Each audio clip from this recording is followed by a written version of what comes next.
Salam sejahtera bagi kita semua. Saya Randy Maulana, mahasiswa Universitas Galuh, peserta kampus mengajar batch 3, program Merdeka Belajar Kampus Merdeka dari Kementerian Pendidikan Kebudayaan, Riset dan Teknologi Republik Indonesia. Pendidikan adalah suatu proses pembelajaran mengenai pengetahuan dan keterampilan yang bisa dilakukan di mana saja dan kapan saja. Pendidikan sangat penting bagi semua orang yang bertujuan untuk mencerdaskan dan mengembangkan potensi dalam diri. Dengan semakin bertumbuh dan berkembangnya setiap individu bisa memiliki kreativitas, pengetahuan yang lebih luas, kepribadian yang baik, dan menjadi pribadi yang bertanggung jawab. Semasa pandemi, semua aktivitas sangat dibatasi, salah satunya pendidikan formal sekolah dasar secara tatap muka. Sehingga pendidikan sekolah dasar sangat penting kita perhatikan di era new normal ini. Karena banyak sekali faktor yang kurang mendukung aktivitas belajar mengajar secara online dan dampak terhadap anak-anak. Selamat pagi Bapak. Pagi. Bagaimana tanggapan Bapak mengenai pembelajaran daring untuk siswa sekolah baik SD, SMP, dan SMA? Menurut saya, pendidikan memang sangat penting dari masa depan anak dan bangsa. Untuk saat ini memang dituntut untuk menjalani kebiasaan baru, yakni pembelajaran melalui jaringan online. Namun di samping ini, banyak sekali dampak buruknya. Saya perhatikan anak-anak di lingkungan semenjak mengenal HP, sikapnya jadi berubah dan lebih menghabiskan waktu untuk main HP. Memang pandemi ini mengajak kita untuk melaksanakan kebiasaan baru bahkan dalam segala aspek. Apalagi untuk sektor pendidikan, semua aktivitas baik sekolah dasar, sekolah menengah pertama, dan menengah atas, bahkan perguruan tinggi dilaksanakan secara daring.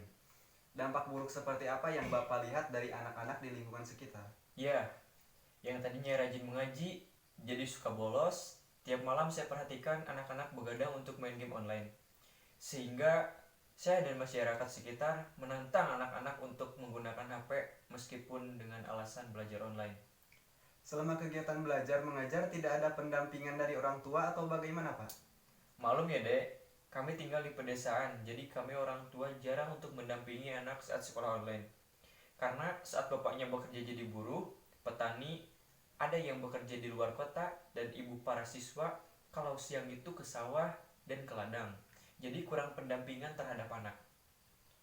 Menurut pandangan saya ya Pak, anak-anak itu harus dibiasakan menggunakan teknologi supaya dapat mengasah kreativitas dalam menghadapi kebiasaan baru dalam perkembangan teknologi. Namun harus dengan bimbingan dari orang tua. Bagaimana ya dek? Kalau di kampung memang susah, kalah harus dibimbing sama orang tuanya.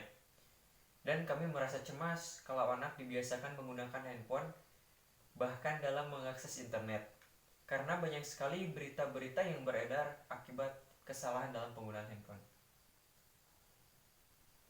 Bagaimana Pak kalau kita melaksanakan sosialisasi kepada masyarakat tentang penggunaan HP untuk anak sekolah baik jenjang SD, SMP, dan SMA?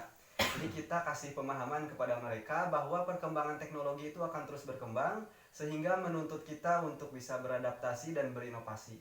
Untuk jenjang SMA kita kasih sosialisasi akan fitur-fitur penunjang HP untuk kegiatan belajar dan berbisnis seperti marketplace di sosial media.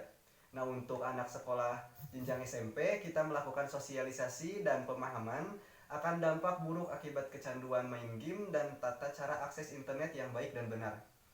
Orang tua juga harus bisa memanage waktu sang anak, terkhusus bagi anak sekolah dasar. Dengan cara mendampingi saat kegiatan belajar online dan di luar hal tersebut, anak-anak dilarang untuk mengoperasikan HP supaya tidak menimbulkan kecanduan terhadap HP bahkan kecanduan game online. Bagaimana dek dengan pekerjaan orang tua siswa kalau harus mendampingi setiap hari anaknya saat belajar online? Mengenai hal tersebut, kita kerjasama dengan pihak sekolah agar dapat mengakses pembelajaran secara 24 jam. Sehingga bagi orang tua yang bekerja dapat mendampingi anak belajar online pada jam berapapun. Dan saya juga akan bersosialisasi kepada guru-guru SD agar dapat sesekali mengajar secara door to door. Jadi sistemnya para guru yang menjumpai siswa satu persatu dan jika dimungkinkan dengan tetap menerapkan protokol kesehatan bisa dilaksanakan kegiatan belajar secara kelompok antar siswa. Nah, kalau seperti itu Bapak setuju deh. Kita kasih solusi dan pemahaman kepada masyarakat, siswa, pihak sekolah, beserta aparatur pemerintahan setempat. Baik Pak, akan saya proses lebih lanjut. Terima kasih atas waktu yang sudah Bapak sempatkan dalam berdialog kali ini. Oke, dapat disimpulkan teman-teman bahwasanya pembelajaran online memiliki banyak sekali manfaat, bisa menghemat waktu, lebih praktis dan fleksibel, pendekatan yang lebih sesuai, pengalaman belajar yang menyenangkan, lebih personal, mudah didokumentasikan, ramah lingkungan karena bisa mengurangi penggunaan kertas, dan yang terakhir, alternatif selama social distancing. Seperti yang telah kita ketahui, bahwasannya negeri kita Indonesia, bahkan di seluruh dunia, lagi ditimpa masalah wabah virus COVID-19.